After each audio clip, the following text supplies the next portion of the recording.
언제나 단기 악재는 개미를 털어줄 때 던져주면서 패닉셀을 더욱더 유도하는 언제나 비트코인 세력들의 같은 패턴입니다. 네, 여러분 반갑습니다. 비트캐쳐입니다. 그 어느 때보다 비트코인 방향성에 거시경제가 미치는 영향이 큰 지금 바로 어제였습니다. 연준의 12월 FOMC 회의록이 공개가 됐는데 대다수의 연준 위원들이 트럼프 정책에 따른 인플레를 우려하면서 향후 금리 인하의 속도 조절을 얘기를 해줬습니다. 지난 4월 FOMC에서 얘기해줬던 내용과 크게 다르지 않았다. 그러면서 뱅크 오브 아메리카 같은 경우는 미국 트럼프의 공격적 관세가 시행될 시 연준이 금리 인하 보유할 거다. 그러면서 지금 계속해서 달러 인덱스가 상승하고 있고 미국채 금리가 5%대를 향해서 흘러가면서 비트코인도 영향을 받고 있는데 여러분들이 트럼프를 아셔야 됩니다. 트럼프는 어떤 사람입니까? 최고의 사업가이자 협상가입니다. 트럼프가 표면적으로 공격적인 관세 때릴 거다 말로는 하고 있지만 실제로 그가 이제 취임이 되고 진짜 공격적인 관세를 취할지 안 취할지는 미지수다. 그리고 트럼프도 지금 언론에 이런 트럼플레이션의 우려, 물가 상승의 우려를 얘기하고 있는데 한 나라의 대통령, 특히 미국의 대통령이 될 사람이 인플레를 더욱더 자극하기 위해서 공격적 관세를 하겠습니까? 아니면 시장 흐름, 인플레이션 흐름을 봐가면서 움직이겠습니까? 너무 단편적으로 표면적으로 보이는 것만 믿을 게 아니라 트럼프의 입장이 돼서 생각을 해보는 연습을 하셔야 우리가 시장의 중장기적인 방향성에 대한 힌트들을 얻을 수 있습니다. 반면 연준에서 굉장히 강력한 실세인 월러 이사 같은 경우는 더 많은 금리 인하를 오히려 지지하고 트럼프의 관세 제한이 인플레 촉발하지 않을 것이라고 생각한다라고 얘기를 해줬습니다. 이런 식으로 연준의 실세는 오히려 트럼프가 된다 해도 과거와 같은 엄청난 인플레이션 상승으로는 이루어지지 않을 것이라고 얘기를 해주고 있습니다. 그리고 어제 그나마 다행인 소식, 비농업 고용지수가 예측치를 하회해주면서 미국의 고용시장 그렇게 강하지 않다라는 걸 얘기해줬고 연속 실업수당 청구 건수부터 신규 실업수당 청구도 예측치에 부합하는 결과가 나오면서 그나마 지금 고용시장이 더 강하게 가지 않다라는 것을 지금 보여주면서 약간의 소강 상태에 들어간 상황입니다. 제일 중요한 거는 바로 내일이다. 내일 있을 비농업 고용지수와 실업률, 이것이 어떻게 나오느냐가 제가 봤을 때 단기적인 비트코인의 방향성을 결정 지어줄 것이라고 생각합니다. 일단 비농업 고용지수는 이전 수치 비해서 컨센은 굉장히 낮게 나왔고 지금 시장은 미국 경기가 너무 강하기 때문에 인플레이션이 다시 재점화될 수 있다라는 불확실성이 커지고 있는 만큼 오히려 고용시장이 안 좋게 나오고 실업률이 높아지게 나와야 미국채 금리가 하락하면서 금리 인하에 대한 불확실성이 어느 정도 제거되면서 비트코인과 미증시도 회복될 수 있다라고 생각됩니다. 그렇기 때문에 금요일에 있을 비농업 고용지수와 실업률이 안 좋게 나오는 것이 가장 베스트 시나리오라는 거. 이때까지는 여러분들이 어떤 경제지표 결과가 나올지는 신도 모르기 때문에 금요일까지는 조금 시장을 신중하게 지켜보시면 좋을 것 같습니다. 어쨌든 많은 분들이 그래서 결론은 비트코인 언제 올라가나요? 이렇게 질문하실 분들이 많은데 비트코인 차트 지지저항 긋고 추세 그으면서 아무리 분석해봐야 달러 인덱스와 미국채 10년물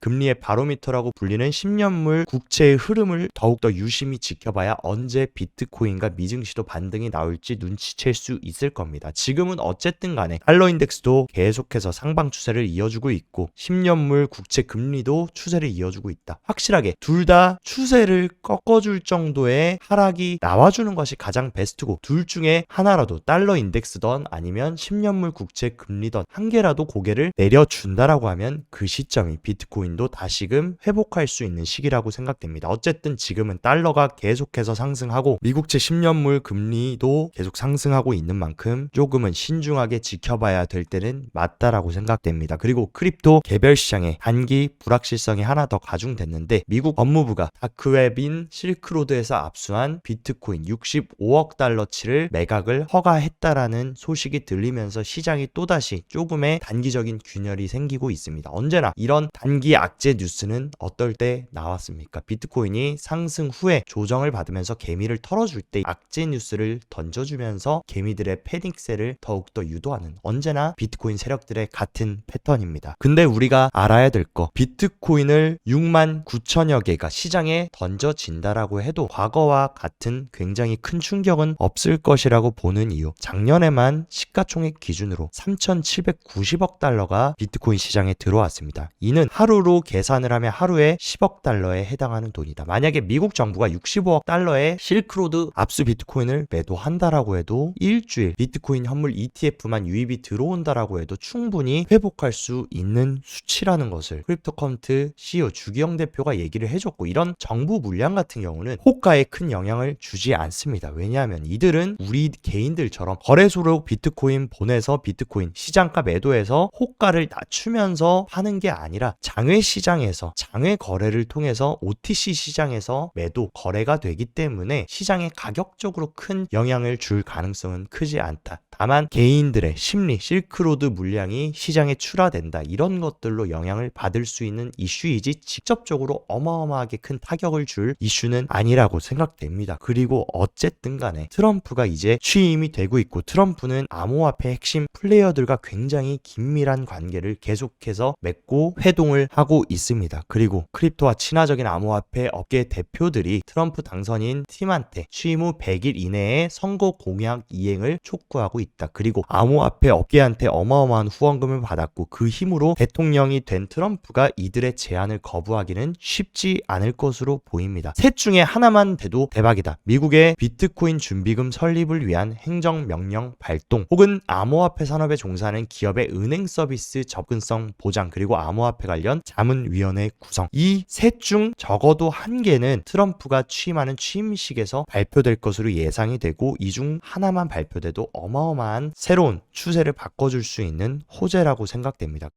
트럼프 같은 경우는 이제 연준에도 손을 대려고 한다. 어쨌든 본인이 시장 부양하고 주가 올리고 경제 확장시키려고 하는데 파월이 계속해서 시장에 불확실성 던지고 금리 인하에 대한 신중론을 제기를 하니까 지금 트럼프가 파월 등 지도부 재편 명단까지 작성하고 있다라는 얘기가 나오고 있다. 그리고 파월 의장 후임 검토가 진행 중이며 금리 관련 발언에 주목하고 있다라는 얘기들을 해주고 있습니다. 물론 트럼프가 파월을 잘라내지 못하고 파월 의사로 임기 끝까지는 이행할 수 있지만, 어쨌든 임기가 끝나고 나면 교체를 검토하고 있다라는 거. 연준에도 지금 영향력을 행사하려는 트럼프의 모습이다. 그리고 트럼프 행정부는 차기 상품선물위원회 CFTC 의장 후보로 암호화폐 친화적 인사를 고려를 하고 있다. 얼마나 이례적인 일입니까? 상품선물위원회 차기 의장직에 안데르센 호로이츠 암호화폐 정책 책임자인 브라이언 퀸텐즈, 그리고 크라켄의 최고 업무 책임자 마르코 산토리 등 암호화폐 시장의 핵심 플레이어들을 상품선물위원회 의장 후보로 선택한다라는 것, 친화적인 규제를 가져가겠다는 것을 돌려서 얘기하고 있는 겁니다. 그리고 CFTC 현 의장인 사임 예정인 로스 베넘이 이제 사임을 앞두고 어떤 얘기를 했냐? 가상자산 규제기관으로서의 격상이 필요하다. 그러니까 CFTC가 이제 본격적으로 가상자산을 규제하는 기관으로 가야 된다. 이 얘기는 뒤집어서 말하면 이제 더 이상 암호화폐 시장은 SEC 증권거래위원회가 아니라 상품으로 인정받고 상품선물위원회의 관할로 들어와야 된다라는 것을 얘기를 해줬고, 투자자 보호와 법적 확실성을 제공하기 위해 CFTC가 관리하는 것이 좋을 것 같다라고 떠나면서 이런 얘기를 해줬다라는 것도 향후 가상자산이 어디 관할로 들어갈지에 대한 힌트일 수도 있다라고 생각이 됩니다. 그리고 또 굉장히 어마어마한 소식, 비트코인은 아직 비트코인 비축 법안 얘기는 나오고 있지만 정식으로 승인을 하진 않았는데, 부탄이 재빠르게 비트코인 전략 준비금 및 디지털 자산 프레임워크를 정식으로 채택했다. 부탄은 이제부터 비트코인을 공식적으로 준비금으로 채택할 것이며, 부탄을 무시하면 안 되는 이유, 지금 전 세계에서 비트코인을 가장 많이 가지고 있는 국가 1위, 2위가 미국과 중국이고, 그 다음에 지금 5위에 위치하는 게 부탄입니다. 부탄은 벌써 13,000개의 비트코인을 보유하고 있고, 앞으로 국가적인 준비금 차원으로 비트코인을 계속 채택해 줄 것이고, 이런 국가적인 수요는 어마어마한 큰 수요로 작용될 수 있다. 그리고 태국 같은 경우는 핵심 관광지인 푸켓에서 비트코인 결제 파일럿 프로그램을 시작하겠다라고 하면서 2025년부터 정식으로 태국 관광 산업에서 비트코인으로 결제할 수 있는 이런 식이 된다라고 하면, 비트코인이 더 많은 개인들에게 선택받고 채택받고 실제 결제 수단으로 상용화가 될 수 있는 것도 굉장히 굉장히 큰 시장이 성장할 수 있는 중요한 초석이 되는 부분입니다. 그리고 대만 규제 당국도 올해 6월 말까지 암호화폐 특별법 초안을 공개하겠다라고 했고, 암호화폐 시장이 우호적인 입장을 보이며 비트코인 ETF 투자를 허용하는 방안도 논의 중이다. 우리나라도 빨리빨리 대만과 다른 나라들이 하는 것처럼 비트코인 현물 ETF 투자를 국내에서 할 수 있는 것을 빨리빨리 수용해야 된다. 더 이상 뒤처지면 안 된다라는 생각이 듭니다. 그리고 표면적으로는 비트코인 규제하고 금지하고 있는 중국은 뒤에서 어떤 계획 세우고 있습니까? 2029년까지 국가 데이터 인프라 목표에 블록체인 기술을 활용하겠다. 어쨌든 간에 블록체인을 적극적으로 활용하겠다라는 것은 가상자산을 적극적으로 G2인 중국이 활용하겠다라고 얘기를 하고 있고, 인프라 개발을 블록체인 기술로 촉진하는 정책 문서를 발표했고, 허가형 블록체인을 기반으로 하는 다른 어플리케이션을 지금 활성화하기 위해서 오래전부터 준비를 하고 있었다. 중국도 슬금슬금 미국이 암호화폐 시장 패권 꽉 잡고 비트코인까지 쥐고 흔들려고 하니까 조금씩 준비를 하면서 다시금 시장에 뛰어들 계획을 세우고 있습니다. 그리고 미국의 오클라호마주 상원 같은 경우는 근로자들한테 비트코인 급여 수령 허용 법안을 발의했다. 미국의 주정부는 이제 비트코인 전략적 준비금 채택뿐만이 아니라 급여까지 비트코인을 수령할 수 있는 법안들을 계속 내주고 있고, 이런 흐름들이 가속화된다라고 하면 충분히 2025년에는 비트코인으로 월급을 받을 수 있는 주들도 확대될 수 있습니다. 그리고 미국의 억만장자인 마크 큐바는 비트코인이 오히려 금보다 낫다, 리스크 해지 수단으로 아주 탁월하다라고 얘기를 해주고 있습니다. 그러면서 비트코인이 금보다 휴대성도 뛰어나고 소규모 거래가 용이하고 더 나은 가치 저장 수단이 될 수 있다라고. 왜 전 세계에 이런 초대형 억만장자 부자 재벌들이 비트코인을 선호하는지에 대한 힌트를 던져주고 있고, 블룸버그의 거시경제 전략가인 마이크 맥글론 같은 경우도 비트코인 없는 투자 포트폴리오는 무책임하다. 이제 비트코인도 새로운 에셋 클래스로 자리 잡는 것이 2025년에 큰 메타가 될 것입니다. 비트코인도 이제 주식, 부동산, 채권, 원자재처럼 이런 식으로 핵심적으로 포트에 소규모라도 포함시켜서 리스크를 해칭하는 중요한 자산이 될 것이라고 전문가들 모두가 입을 맞춰서 얘기하고 있고,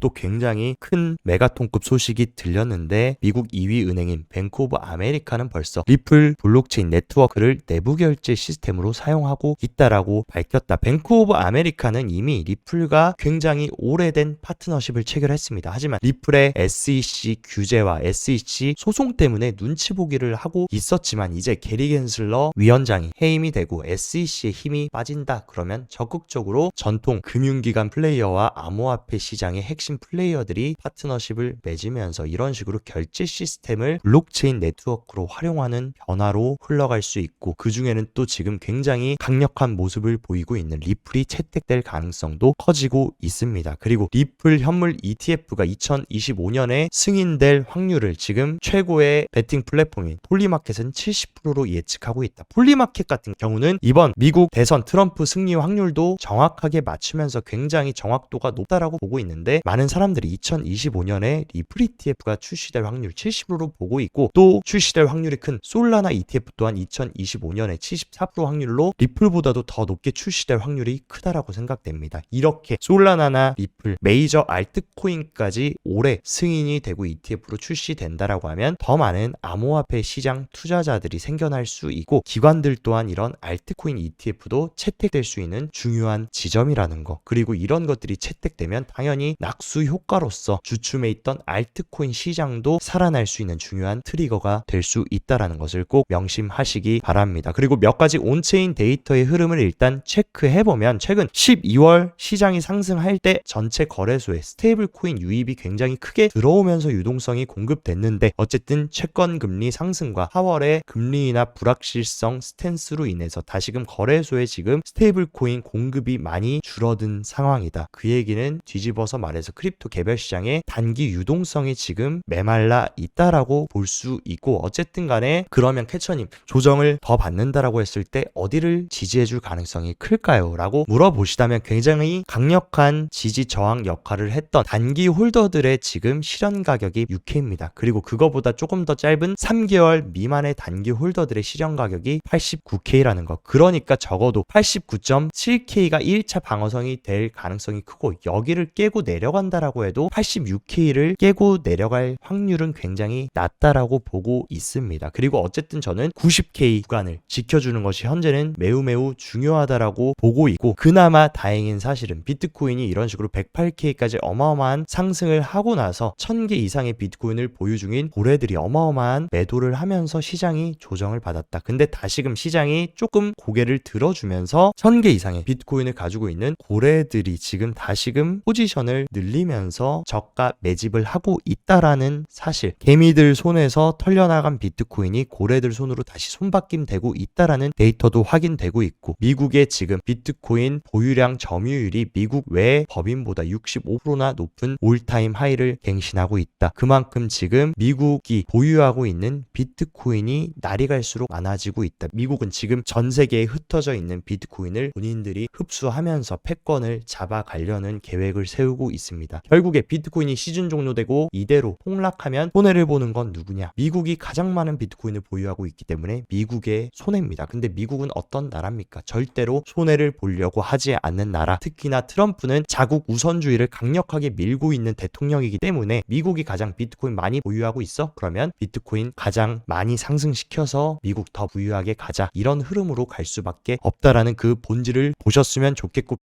비트코인 단기적인 흐름도 한번 체크해보면 일단은 최근에 말아 올렸던 상승분을 다 되돌리면서 아직까지는 매크로 시장의 불확실성이 가중되고 있고, 금요일 고용지표 발표에 대한 우려로 인해서 강력한 수급은 들어오지 못하고 있는 상황입니다. 다시금 마의 지지 구간이었던 90.5K부터 92K 박스권을 지금 다시 테스트해주고 있고, 이 구간을 잘 지켜주는 것이 중요합니다. 만약에 90.5K를 깨고 내려간다라고 하면 이 하방 트렌드 라인의 하단 지지 리테스트를 봐야 되고, 그 구간이 대략 89K부터 86K 정도의 단기 홀더들의 실현 가격이 이 밑은 또 지지를 해주고 있는 자리다. 어쨌든 저는 이 박스권을 지켜주는 것이 현재로는 제일 중요하다라고 생각되니, 이번 주 고용지표 발표 흐름을 보고 이 박스권을 만약에 잘 지켜준다라고 하면 다시금 상방 흐름으로 갈 수 있고, 고용지표가 또다시 강력하게 나와서 미국의 경기와 고용시장이 강하다라는 흐름이 나와준다면 또다시 인플레이션 자극 우려로 영향을 받을 수 있다라고 생각합니다.